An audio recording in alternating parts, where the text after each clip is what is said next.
আসসালামু আলাইকুম প্রিয় দর্শক, আজকের ভিডিওটা খুবই গুরুত্বপূর্ণ হতে যাচ্ছে। চলুন ধৈর্য সহকারে ভিডিওটা দেখি। যদি আমাদের ভিডিওটা ভালো লাগে প্লিজ সাবস্ক্রাইব করে আমাদের পাশেই থাকবেন। চলুন সরাসরি ভিডিওতে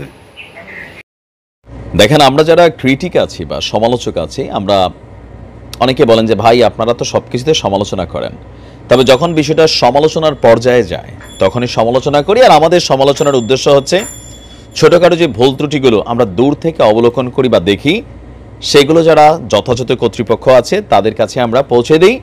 তারা যেন এই সমালোচনাগুলোকে আমলে নিয়ে যে সমস্যাগুলো আছে সেগুলো সমাধান করার দিকেই তাদের প্রচেষ্টা থাকে। কারণ এই মুহূর্তে বাংলাদেশ স্বাধীন, আমাদের বাক স্বাধীনতা সম্পূর্ণ আমাদেরকে দেওয়া হয়েছে।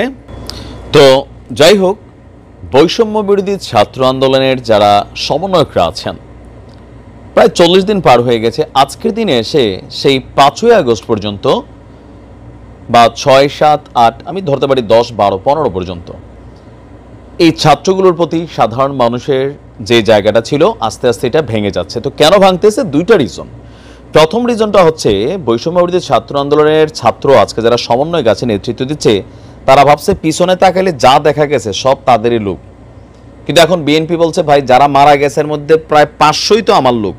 জামাত বলতেছে এগুলো আমার লোক। আর তোমরা যে ছাত্র দেখছো এগুলো সব ছাত্র না, ছাত্রদের মধ্যে আমরা ছিলাম, বিএনপি ছিলাম, জনতা ছিল, ইভেন ছাত্র যাদেরকে দেখছো তাদের মধ্যে ছাত্র দল ছিল, ছাত্র শিবির ছিল। তার মানে এখানে একটা অংশ মাইনাস। কারণ এই অংশগুলা এখন নিজের দলকে ক্ষমতায় নেওয়ার জন্য তারা তাদের জায়গা থেকে প্ল্যাটফর্ম থেকে কাজ করছে, তারপরেও আবার এদের সাথেও মিশছে। আরেকটা অংশ হচ্ছে জনতা। জনতা তাদের পেছন থেকে আস্তে আস্তে সরে যাচ্ছে। এটার কারণ হচ্ছে গেল কয়েকদিন যাবৎ বাংলাদেশে বৈষম্য বিরোধী ছাত্র আন্দোলনের যেই সভাগুলা করা হচ্ছে সেখানে হাতাহাতি হচ্ছে, মারামারি হচ্ছে, আবার নানান ধরনের ঘটনা ঘটছে। একজনের বিরুদ্ধে আরেকজন বক্তব্য দেওয়া শুরু করছে। এগুলাতে মানুষের মধ্যে আস্তে আস্তে সমন্বয়ক শব্দটার নেগেটিভ ইফেক্ট তৈরি হয়েছে। তো ক্ষমতার চেয়ারে যতদিন থাকবে এগুলো হবেই, এই জিনিসটা ডক্টর ইউনূস সাহেব তিনি কিন্তু বোঝেন। যার কারণে গেল কয়েকদিন আগে জাতির উদ্দেশ্যে দেওয়া ভাষণের সময় বৈষম্য বিরোধী আন্দোলনের যে সকল ছাত্রছাত্রীরা রাজপথে অবস্থান করছে তাদের উদ্দেশ্যে তিনি বলছিলেন, তোমরা যথেষ্ট করছো, যা যা করছো ফাইন, তোমরা মাসে একটা চিঠি দিবা, আমাদের টিমের মধ্যে তোমাদের লুকও আছে, আমাদের কাছে তোমাদের বার্তাগুলো পৌঁছাবা। আমরা এবার যারা মুরব্বীরা আছি আমরা কাজ করা শুরু করছি, আমরা আমাদের কাজ করতে তো তোমরা পড়ালেখার টেবিলে ফিরে যাও, স্কুল কলেজে ফিরে যাও। একই বক্তব্য সার্জিসও দিয়েছেন তার নেতাকর্মীদের বা তার অনুসারীদের যারা ছিলেন, যে তোমরা স্কুলে ফিরে যাও। কিন্তু ছাত্রছাত্রীরা আসলে এখন কি ভাবছে? আমরা দেখছি কয়েকটা জায়গায় স্কুল কলেজ খুলছে। আপনি ধরেন ঢাকা কলেজ, আইডিয়াল কলেজ, এক কলেজের সাইনবোর্ড ভাইঙা তুইলা পিঁপড়ার দলের মতন আরেক কলেজ নিয়ে যাচ্ছে। আবার আরেক গ্রুপরে পিটাচ্ছে। কোন মেডিকেল কলেজের মধ্যে দেখলাম 30 জনের উপর আহত। আবার বৈষম্য বিরোধী ছাত্র আন্দোলন নিজেরাই কে আসল কে নকল এগুলো নিয়ে বিভিন্ন জায়গায় দ্বন্দ্ব সংঘর্ষে লিপ্ত হচ্ছে। তার মানে একটা স্থিতিশীল পরিবেশ এই মুহূর্তে শিক্ষাঙ্গনগুলোতে নেই। আবার অনেক জায়গায় ভিসি পরিবর্তন করা হয়েছে, নতুন ভিসি আনা হয়েছে, সেখানেও পড়ালেখার পরিবেশ নাই, তাকে পদত্যাগ করতে হবে। আবার প্রধান শিক্ষকদের বহিষ্কার করে দেওয়া হয়েছে, আবার অনেক শিক্ষক স্কুলেই যাচ্ছে না।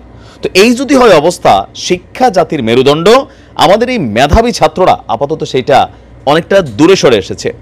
এইচএসসি পাশ করা পোলাপাইনগুলা অটোপাসে যেটা আসছে, এরা এখনো বোঝে নাই যে এই অটোপাসের রেজাল্টটার স্বাদ যারা দেশের বাইরে পড়াশোনা করতে যাবে তাদের লাইফ শেষ হয়ে গেছে। এটা আমরা যারা স্টুডেন্ট ভিসাতে, আমি স্টুডেন্ট ভিসাতে সাউথ কোরিয়াতে আসছি, সো আমরা জানি এটা কতটা ইম্পর্টেন্ট ছিল, বাট এটা নষ্ট করছে। এখন আস্তে আস্তে পরীক্ষাগুলো একটার পর একটা সামনে আসবে, তো সেখান থেকে আইসা তো এই পড়াশোনা করতে হবে। তো এই টিম আবার দাবি করবে আমরা পরীক্ষা মানি না, তো অটোপাসই চাচ্ছ মেধাবাদ দিয়া।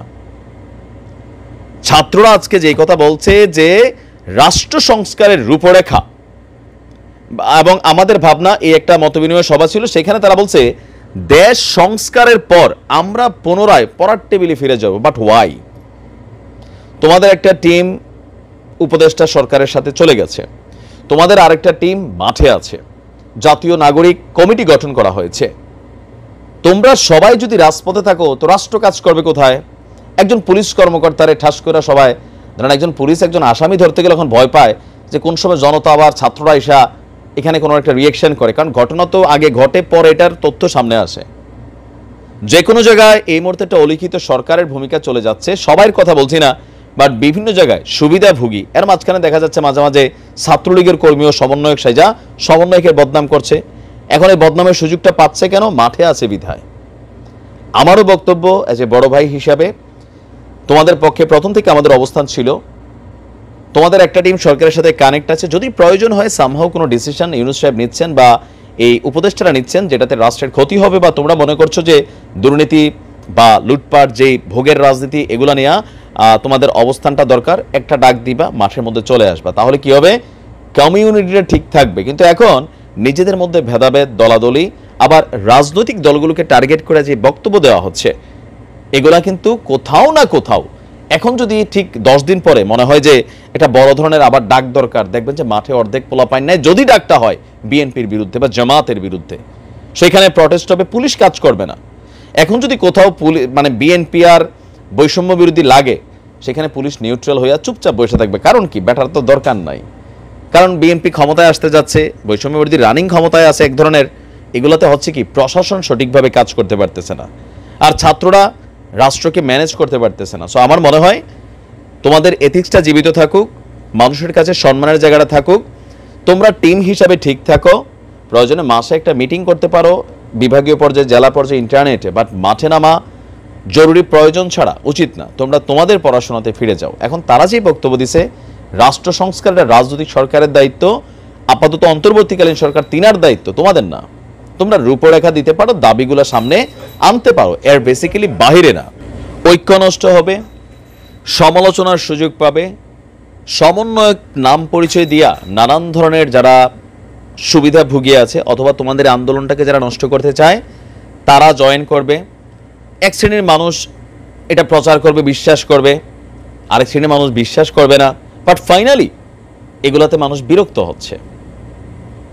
আমার কাছে যতটুকু মনে হয়, বা তোমরা কমেন্টগুলো দেখবা যে তোমাদের পোস্টে হাহারিয়ে করা থাকে, পজিটিভ কমেন্ট করা থাকে। এই তোমাদের পোস্টেই গেল 1 মাস আগে লক্ষ লক্ষ ভালোবাসা ছিল, আস্তে আস্তে কমছে। এটা হচ্ছে ক্ষমতার চেয়ারে বসলে এই চেয়ারটা সবসময় ডিস্টারবেন্সের চেয়ার।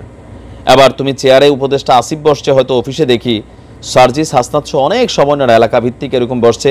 আবার কোনো কোনো জায়গায় রাজনৈতিক দলগুলো ওই হাসনাত যাবে কোন, মানে বিএনপির কোন নেতার বাড়িতে খাবে, কোন নেতার বাড়িতে ঘুমাবে, তো যেই নেতার বাড়িতে খাচ্ছে তার অনুসারীরা খুশি, যেই নেতার বাড়িতে খাচ্ছে না তারা এটা নিয়ে সমালোচনা করছে। আবার অনেক সময় যাই না আওয়ামী লীগ নেতার বাড়ি থেকে রাত কাটায় বসছে হাসনাত, এটা নিয়ে তুমুল আলোচনা সমালোচনা হয়েছে। বুঝাইতে পারছি? সো ডক্টর ইউনূস সাহেবের এই কথাটাকে তোমাদের পাত্তা দেওয়া উচিত, তোমরা পাত্তা দিচ্ছ না। তিনি তো আর আওয়ামী লীগ, বিএনপি বা আমাদের অন্য দলগুলোর মতন কড়া ভাষায় কথা বলেন না, ভদ্র মানুষ, তিনি সুন্দরভাবে বলেন। তিনি মনে করেন ছাত্ররা এগুলা শুনবে, মানবে, বুঝবে। তবে আমার মনে হয় ডক্টর ইউনূস সাহেবের উচিত প্রশাসনকে তার দায়িত্ব হাতে নিতে দেওয়া। কারণ ছাত্র বয়সটাতে যদি এতটা দায়িত্বশীল ছাত্ররা হয়ে যেত, তাহলে তো আর শিক্ষকের কাজ লাগতো না। আজকে শিক্ষকরাও লাঞ্ছিত হচ্ছে অনেক জায়গায়, কিছু দোষে, কিছু নির্দোষে। ভালো থাকুন, আসসালামু আলাইকুম। প্রিয় দর্শক, আপনাদের গুরুত্বপূর্ণ মতামত জানাতে পারেন আমাদের কমেন্ট বক্সে। প্রত্যেকে ভালো থাকবেন। আল্লাহ হাফেজ।